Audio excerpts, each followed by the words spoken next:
Atam bolsa tiş duratdi qametim, anam bolsa kep duratdi ametim.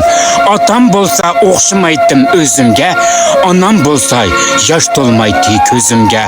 Aldırapla dağ düşmeydi yüzümge, kim anlısa işin etti sözümge. Atam bolsa zar yığlamay külettim, anam bolsa hayat peyzi sürettim. Anam bolsa özgülerden kalmaydım, mehir izdep şämi barmaydım.